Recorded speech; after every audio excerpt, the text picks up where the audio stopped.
Welcome to SNAP, Survivors of Narcissistic and Abusive Personalities.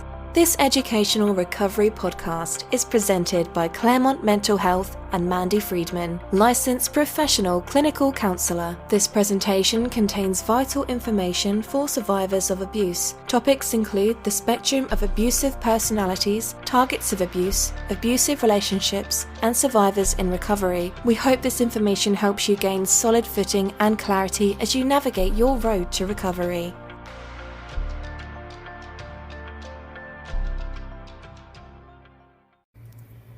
Good morning.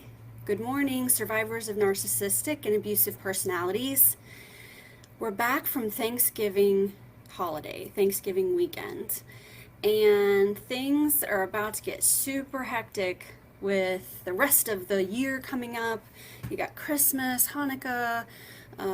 We have a birthday in our family in December and in January. So there's lots going on, you guys, and then the school's on break, so the kids are home, all kinds of exciting but yet stressful things. So I thought today I could talk about how doing nothing is doing something. So this is a theme that we use in our SNAP recovery program, talking about having sort of a hands-off approach to things. So before we've been introduced to this idea, we've thought that we've got to get our hands all over everything, right? We've got to put our 2 cents in over here. We need to make a phone call and let our voice be known over here. We got to give our opinion to this person. We have lots that we need to do, lots that we need to say, things we need to explain, people we need to be spending time with, hooking up with. But we have a sense of obligation or responsibility to sorting through interpersonal situations as if we have all kinds of control over things, which of course we don't. So doing nothing is doing something, and I'm going to go through how you can use this to this approach to bring more peace into your life, so that things aren't as chaotic and stressful. There's a lot that we can't do anything about, but we don't need to walk around making more messes, right? And making life more complicated because we're getting our hands all over everything and butting in where we don't need to be. So generally speaking, think about this like you are in the surf. You're at the beach, right? So you're standing in the surf and the waves are coming in, and you know that feeling, you see that big wave, it's coming right at you like a big one. And you know what happens if you stiffen up and brace yourself for the wave? It knocks you over, right? But what happens if you kind of relax into the wave and just, have a little bit of trust in the wave? You float, right? You wind up not getting knocked over, and then the next thing you know, you're on the other side of the crest, and you're floating. So we want to take that sort of approach to life in general, and that's why we're focusing on this theme of doing nothing is doing something. We want to relax and go with the flow of life. This is also called practicing acceptance, right? Practicing acceptance. There are so many things that should not be the way that they are. There are so many families that could do a lot to improve their dynamic. There are relationships, romantic relationships and friendships that totally need to be sorted out, right? There's all kinds of problems. There will always be problems and conflict. There will always be strife, discord. Those things will always be there. But it's not up to us to insert ourselves to try to sort things out for people. That is a way of creating more messes, and then also it's a demonstration of being codependent as well. When you believe that things that aren't your business are actually your business, right? So we think we have a lot more influence over others than we actually do. Okay, so practicing acceptance. Doing nothing is doing something, going with the flow of life.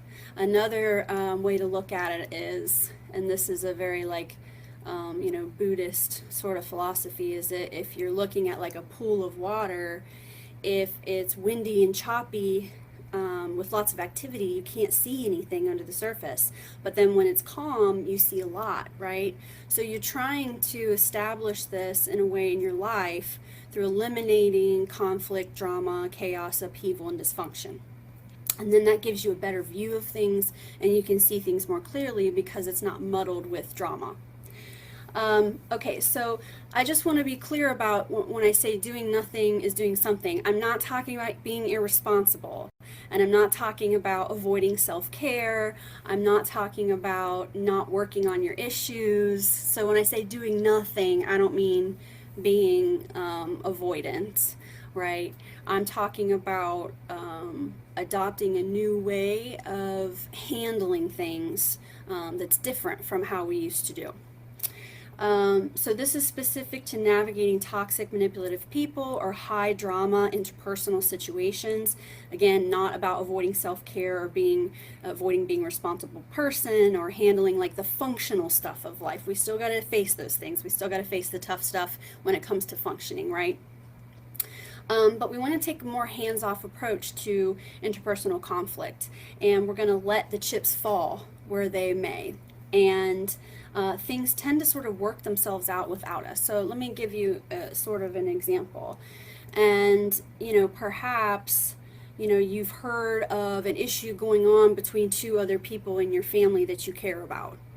And you know that you could talk to them, either one of them, and maybe smooth things over and be the peacemaker, right? Because you're really good at that.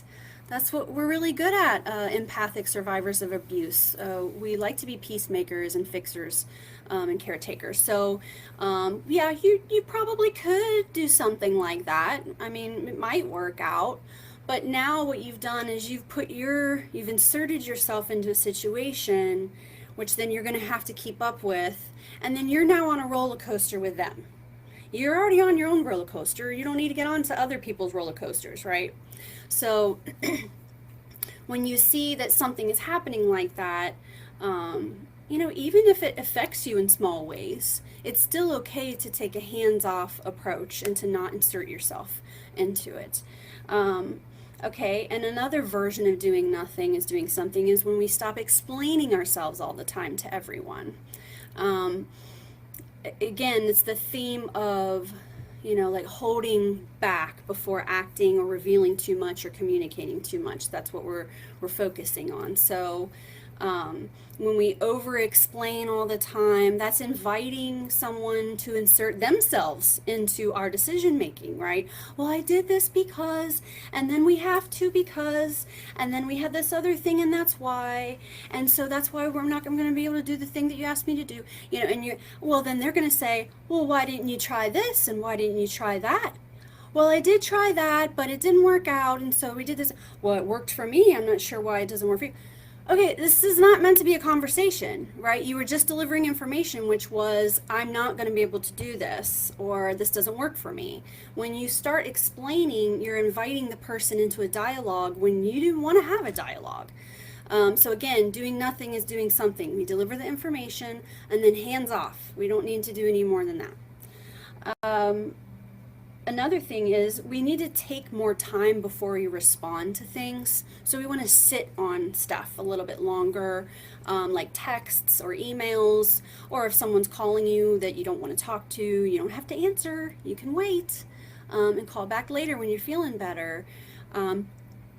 So when someone invites you to something or asks you to do something, or they're asking you to take on a responsibility, or they just want to vent, and dump on you.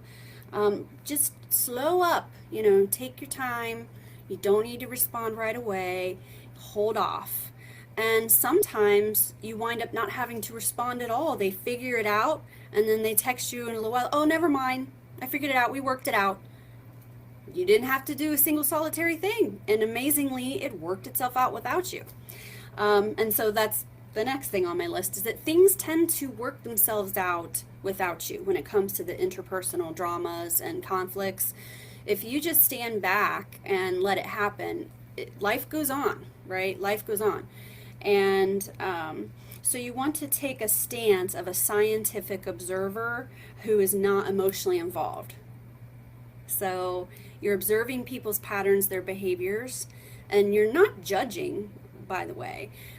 It's a non-judgmental thing to be a scientific observer, right?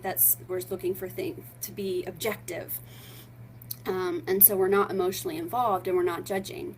But what we are doing is we're looking for patterns of behavior so that we can then better plan our next move based on what we've observed, or perhaps to see how someone behaves in their natural habitat, so to speak.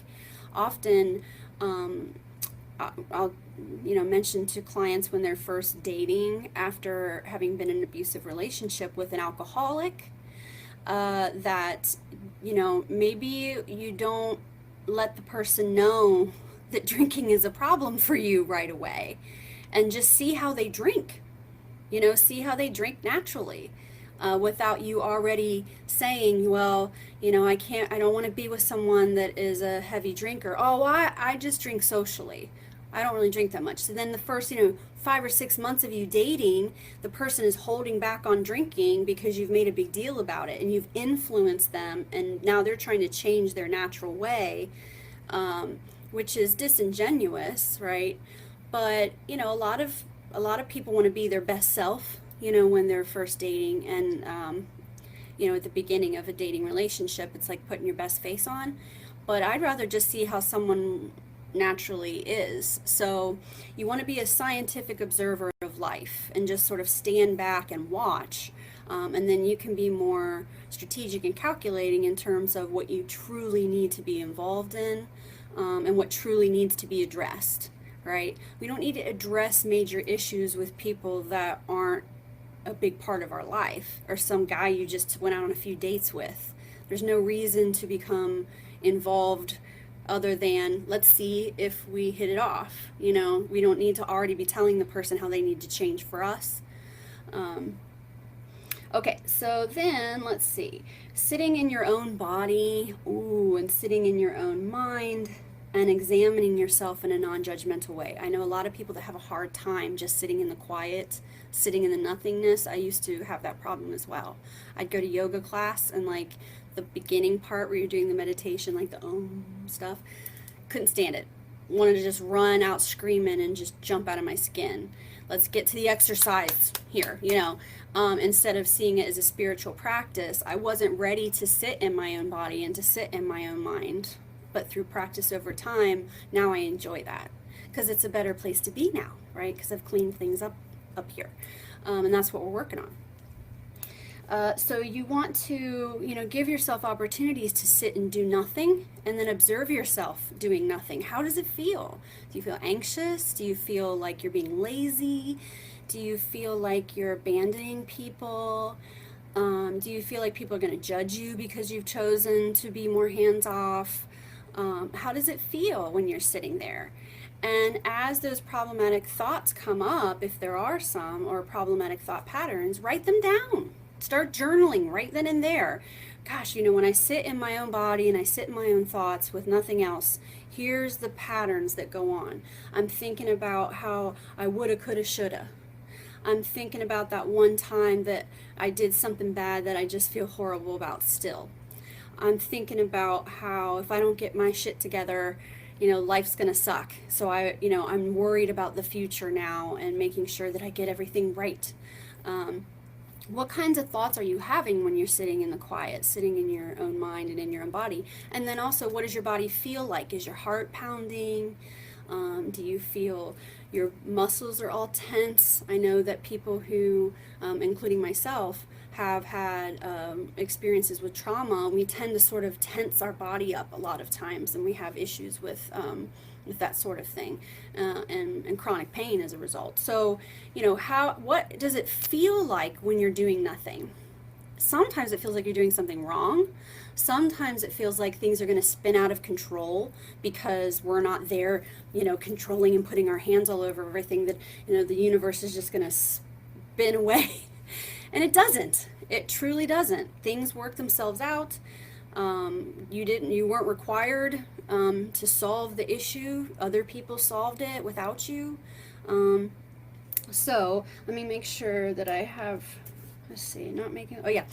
So another version of doing nothing would be to try to practice not making plans for the weekend, or over a holiday or a day off.